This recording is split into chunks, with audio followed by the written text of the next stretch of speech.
A bill introduced by Republicans in Washington would strip Americans of dual citizenship if they hold it, requiring somebody who wants to become a U.S. citizen or to just remain one to only have one passport. Our Angeline McCall looks at the implications.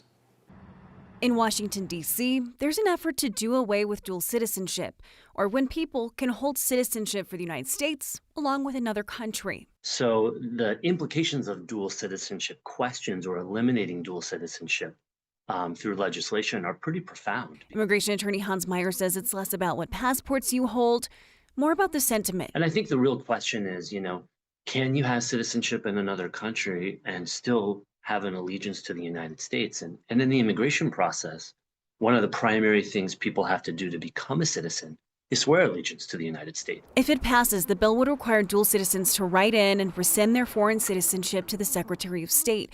And those who don't comply will be assumed to voluntarily relinquish their U.S. citizenship. People can have an allegiance to the United States and really want to be a U.S. citizen, but still love the place that they're from. And those two things can exist, and they're not necessarily mutually exclusive. The government doesn't collect data on dual citizens. Meyer says that number is estimated to be in the millions, and the impact, he says, would be profound.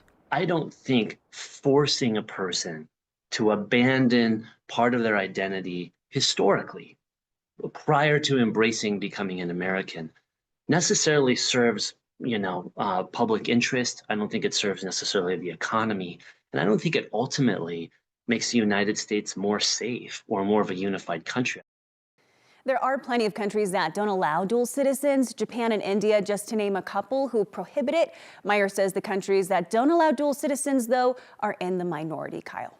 So, Angeline, I can see how it's one thing to say, like, if you're coming into the U.S., then you need to renounce that citizenship to get the U.S. citizenship. But how would the government go about figuring out who all native-born Americans have dual citizenship? Yeah, that's a really good question. I think a lot of, concerns or questions remain as to how someone who currently holds dual citizenship would go about rescinding it.